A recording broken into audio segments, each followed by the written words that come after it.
What's going on, guys? My name is Brent Kromer. I'm the founder and owner of C4F. I tell you guys this every single week. We teach business owners how to sell at a higher rate and scale their business with more profit. Okay, that bottom line number is all I care about. You can flex that top line all day. Doesn't mean a thing if you're not putting anything in the bank. Okay, so hiring a closer is one of the most important things you can do in regard to a time saving perspective, but it's also one of the most volatile and dangerous things that you can do as a small business owner. Okay, so I'm going to walk you through 10 steps. I know that sounds lengthy.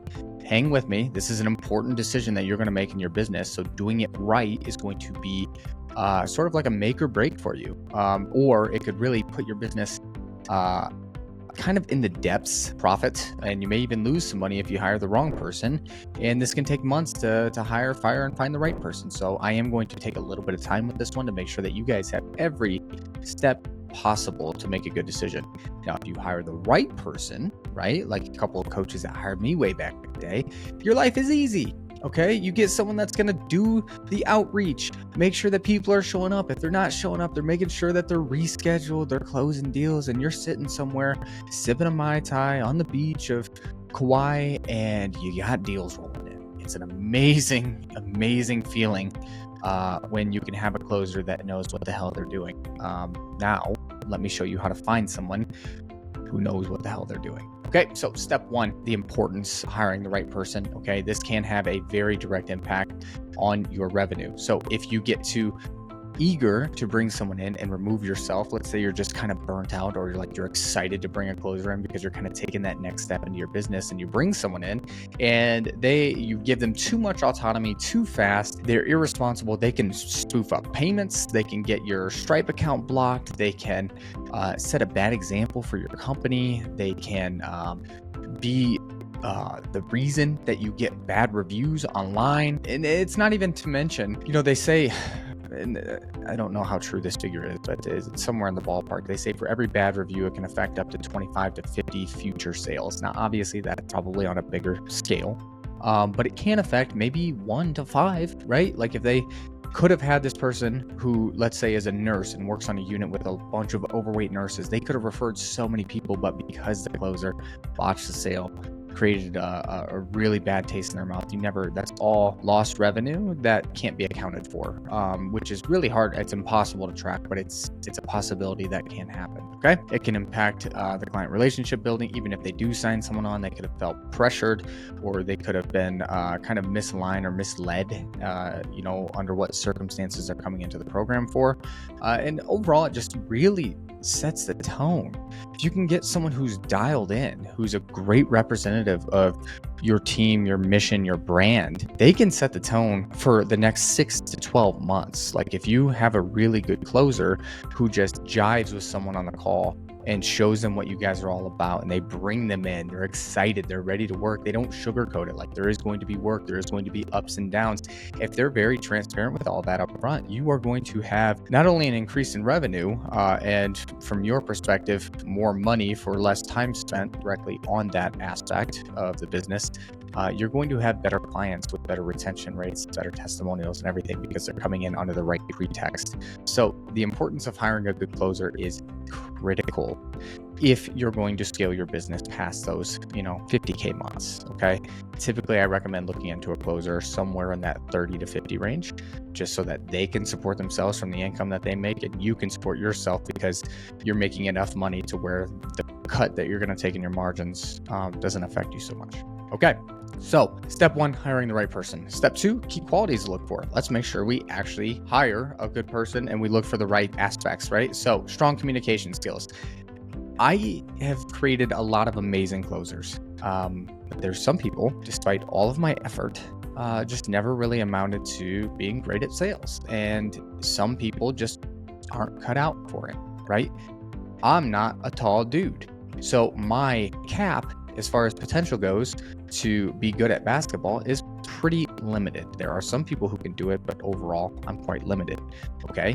There are different things that we have different predisposed advantages or disadvantages, right? So if someone is coming into a sales role and they're super anxious, probably their ceiling is not as high as someone who's a total extrovert, someone who's anxious, someone who doesn't know fitness, someone who, isn't comfortable getting on Zoom calls, someone who doesn't look the part.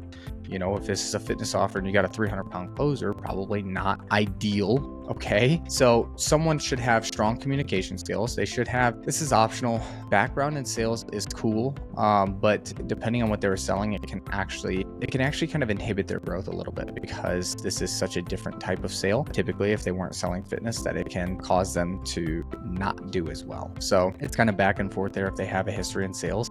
I've found just fresh bodies who know fitness and love being active, I can teach them sales really easily, where if someone comes from like a biz op offer or was selling door-to-door solar or something like that, it's typically actually a little bit harder because you're unteaching some certain things. Empathy and understanding. If you get on and you're just a cocky douchebag, you're not going to sell very well unless your audience is cocky douchebags, and that's okay. Let me say, I know that has like a negative connotation. If you know your audience and that's who you attract and you fully lean into it, that is okay. Nothing wrong with that. So long as your closer should be a direct reflection of you in the business. Okay, as close as possible. When we talk gender, if you're selling to mostly women, you should have a female closer. Mostly men, male closer. That's pretty simple. The person should be able to handle rejection. If they get just completely tossed up and in their head and they can't function every time they get a no, not a good closer. The longevity there is not, it's not sustainable. Okay. And I briefly hit on this. This is a non-negotiable for me, knowing fitness. Okay. I don't care who you are or how well you talk. If there's no product knowledge, you're not going to sell most people. Okay. So you should look like you're into fitness. You should have hobbies that have to do with fitness so that you can build some rapport and have some fun on these calls. And then you should also have an idea of how the program and how the metabolism and how the workouts and everything should be structured, so you can drop a little bit of expert knowledge throughout the call to establish some level of authority.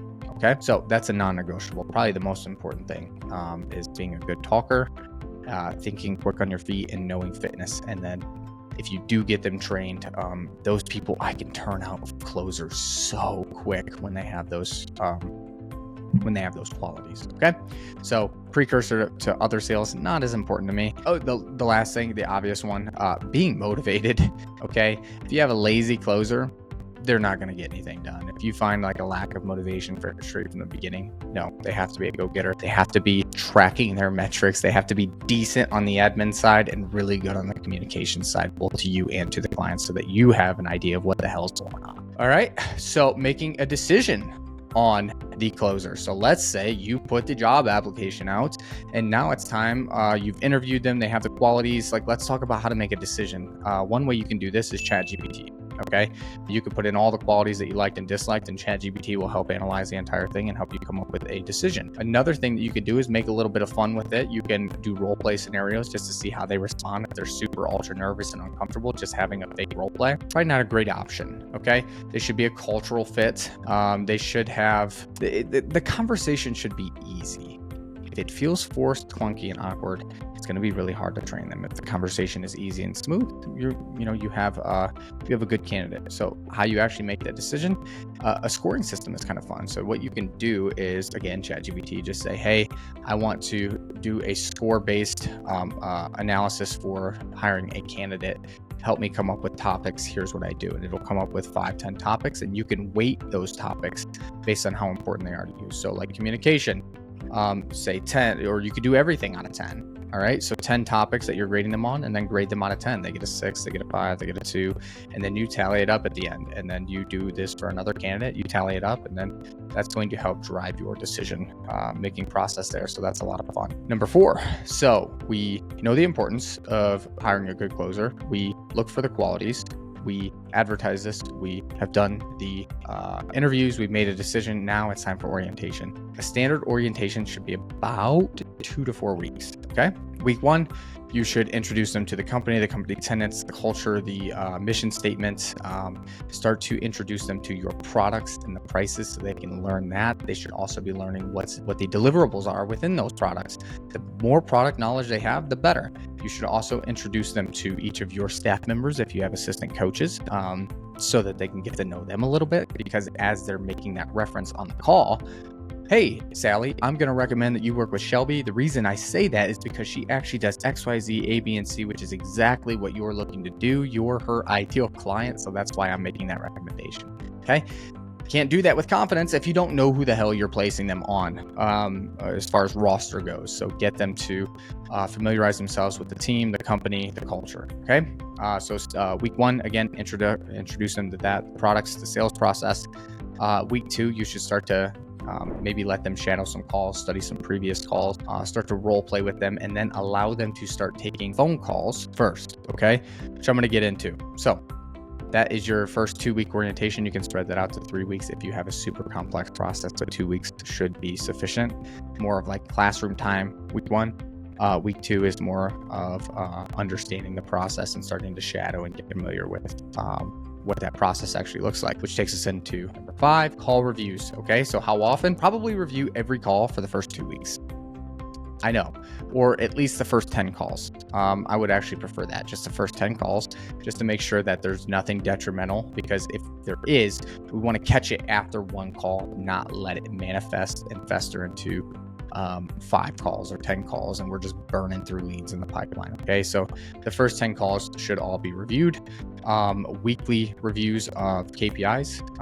You should be listening to recorded sales calls, providing some feedback. Don't just dog them, make it constructive. Give them alternatives. Don't just say, hey, this sucks, and then not tell them why or how to fix it. Okay, so that is how I would do the reviews. Number 6, phone calls instead of Zoom calls to start out. So if you're a company that does Zoom calls, have them do phone calls first, so that they can get comfortable reading the script. They can stand up and kind of get into it a little bit. It might only take 1 or 2, but let them learn the script without someone staring at their face, so they're not freaking out like, oh shit, I'm looking at this part of the screen, trying to read this, I can't read that, I can't go fast enough, it's too much pressure. Just let them do a damn phone call. Sit there on the call and, talk to them while reading the script. It's so much easier, and it forces them to dial in their tone and inflection, which is going to make them a better salesperson when they do get on Zoom. So transition to Zoom after they feel comfortable. If you're a company that does a 2-call close, start them out with only triages, which takes me to number 7, call volume. Okay, so initially they should not be taking sales calls. Like that week 2 where they're reviewing your calls, you can start to trickle them in towards the end of week 2 into week 3 for some triage calls. Again, on the phone, triaging them, the first couple steps to just qualify and make sure that they're a good lead, and then they can give them back to you so that you can close them, and they can tee you up for some good sales calls. You're going to get time back by doing that. It's less intense. It's less potential for them to screw up or miss a sale, because they're just triaging them and setting them up for you, getting them good experience, and you're still closing the deal home, making money. So it shouldn't impact closing too much, right? So have them take triages first and then gradually work into closing calls as you review the triages and determine that it looks and sounds and feels good. Okay, this protects your revenue, this protects your reputation. Take that very seriously. Timeline. Number 8, timeline for improvement. So expect that the first 30 days are going to be an adjustment. Okay, there's a learning curve. First 30 days when you hire somebody should be, give them some allowance. Okay, if they suck and they're doing crazy things that don't align with the company, like they're sketchy or just outright stupid, and you're just like, why would you do that? Then you can reevaluate. But 30 days typically for any staff member is going to be appropriate for like little small mistakes. Okay, if they're not dialed in after 60 days, it may be time to have a performance review and start looking or feeling out the idea of bringing someone else in. KPIs. Obviously, the KPIs that you want to track are your triage booked, triage shown, so you get your show rate, and then your closing call booked, shown, pitched, closed. Pitched is how many people they offer. We don't always offer our product to everyone, so you should have booked, shown, pitched, closed. So you get their close rate, you get the contracted amount, you get the collected percentage up front to make sure that that's dialed in. And then you want to also manage and monitor any complaints that they get. If they don't close a deal, maybe check in with the client or the prospect and just see, what went wrong and how you might be able to mend that as the business owner. You can scrape up a lot of deals from your closer that way, just saying, hey, out of curiosity, was there anything about that call that maybe rubbed you the wrong way, or, and then you can try to swing in and save the deal. Okay. So KPIs though, client satisfaction, more of like measuring like how the prospect felt on the call. Yeah, I think I covered all the important KPIs. I don't think there's anything I'm missing there. And make sure your closer is tracking this. Hold them accountable. They don't need a VA. They don't need your VA to put this in. They can put the damn numbers in themselves. If they don't, that is a pathetic excuse of a job well done. Because if you can't tell, that is absurd to me. I've hired dozens of closers, and some of them feel too entitled or too good to put in their numbers. That's insane. Okay. If you're working any W-2 job in the entire world, doing the bare minimum of putting in your numbers is expected. If they don't put it in every single day accurately and correctly, get on them early, because it's just going to create a different headache for you. You're going to solve one problem and create another. Okay. So step 10 basically was that, like when to evaluate and understand when it's time to move on. Okay. So if they're not getting it after 60 days, if they're not tracking appropriately, if they're not showing up to meetings, by the way, meetings 3 times a week minimum. I prefer 5, 3 times a week for 30 to 40 minutes. Okay. Guys, this is everything. This is like a full-blown training that I would probably put in the course. I may put it in the course. So you guys are getting amazing content, in my opinion, each and every week for free. So if you haven't, go ahead and like, share, subscribe, send to a friend. I hope this helps you guys make a decision. I hope it saves some potential lost revenue of making a bad decision. And if you guys are looking to potentially let me come in, walk you through, literally hold your sweet hand and take you through every step of becoming a very profitable coach, going through all these hiring processes together so that we can mitigate any losses and maximize the amount of money that you do make. I am taking on, August is almost over, plus it got filled. September has 2 people pre-committed, so we have 1 more spot in September. I love this. Maybe 2 more. I might take 4. So if you guys are interested in working one-to-one, go ahead and drop me a line on Instagram or Facebook. Appreciate you.